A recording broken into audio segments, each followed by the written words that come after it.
It's beer o'clock on Real Ale Craft Beer, and today we've got a beer from Little Valley Brewing Company, and it's a bottle of their Todd's Blonde. Here's a look at it. Described as cool and crisp. It's 5% ABV in a 500 milliliter dark brown bottle.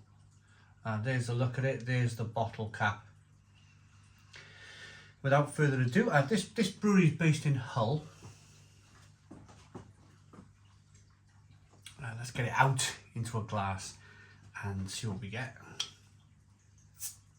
I believe Hull is on the Humber side. I've never been that way, so correct me if I'm wrong. I'm making a wild, but no, being a football fan. Hull were in the Premier League for a long time at the KC Stadium there. I'm pretty sure it's in Humberside. I'm pretty sure I've heard the footballing world talk about Hull being in Humberside. But you're very welcome to correct me if I'm wrong. Maybe I can go one day. Maybe I'll visit the brewery. Maybe I'll pop up and have a drink with the guys at Little Valley Brewing Company. Maybe stay at their campsite. We got a one finger white head on this beer.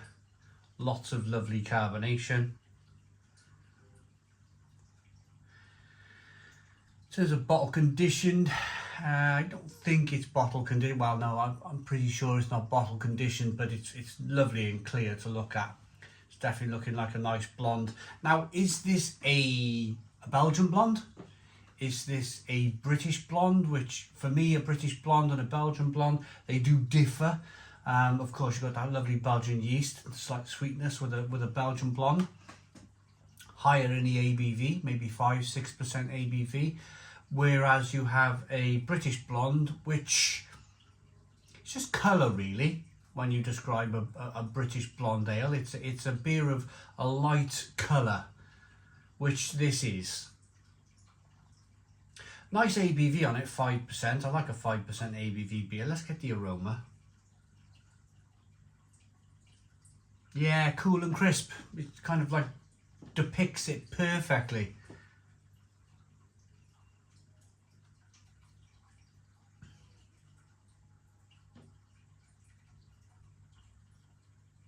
A little bit of crisp malt in there, a little bit of sweetness.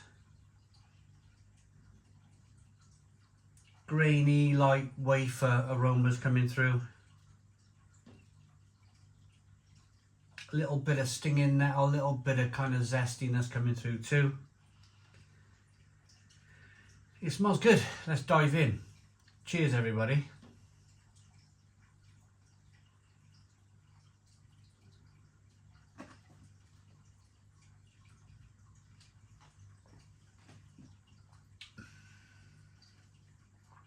Ooh, now,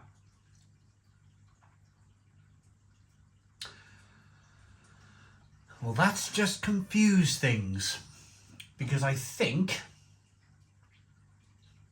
well, it's definitely leaning towards the sweeter end of things, which kind of, it's got that kind of Belgian candied fruit flavour to the beer.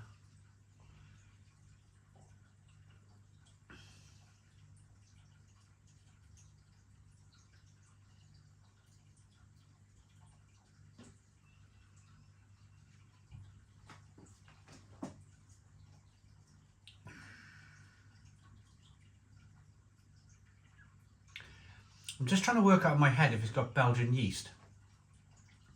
There is a little bit of dryness there. So there's me banging on about this maybe probably being a British blonde ale. I'm thinking, actually,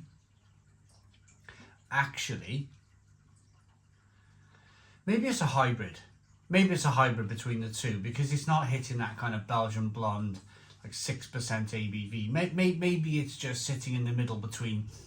I think that's where this beer sat. It's sat in the middle. You're getting some nice wafer flavours, a traditional kind of British light, airy, summer's day drinking beer. Some of these beers, like golden ales, blondes, they were specifically designed pardon me, to try and compete with the lager market. Lots of beers in the 70s and 80s were kind of amber looking, darker than that, stout like looking, dark mild looking.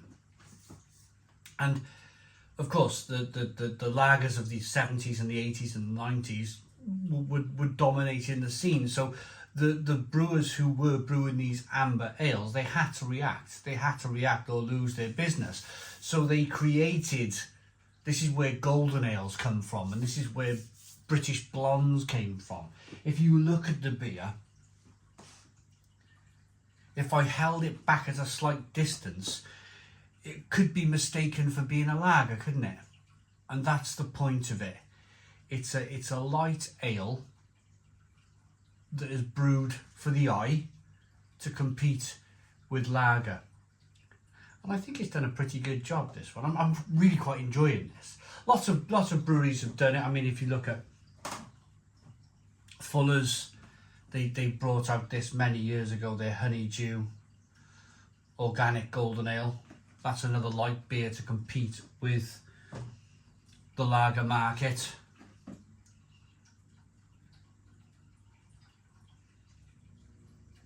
But this, it's nicely carbonated, very drinkable. You're not really getting much sense of that 5% ABV. It's not kind of, no real great alcohol taste in there, which I like. I like the fact that it's been brewed really well. Not that I would taste alcohol at 5% anymore. I used to be able to, anything at about 6% ABV, I'd be like, ooh, taste it, it's strong. But these days, blimey.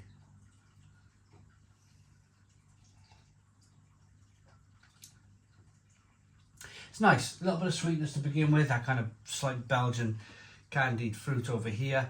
There's a stinging nettle, kind of slight zesty, bitter finish on the back end also, which is very nice. The bitterness, so sweet and bitter, so a nice balance to the beer. I could drink tons of this. Todd's Blonde, I could drink tons of this. Right, let's read about Todd's Blonde. The journey. There we go. Bypass the lager and follow your nose to the malty aroma of Todd's Blonde. Sip by sip, the flavours become more complex, building on a rush of bitterness that'll have you returning in no time. I've just kind of said the whole thing, haven't I? I just said about it being like competing with, and I haven't read the label, designed to compete with lagers, and then you'll be back for more in no time. And that's exactly what I said. I said, I can drink a ton of this. And it's good. I like it. Nice beer from a lovely brewery. I like that enough to give it a 9 out of 10. It's very good. 9 out of 10 from Real Ale Craft Beer. Please put your comments in the comments box. Subscribe to our daily beer and food reviews. Give us a big fat thumbs up. Boom. Cheers.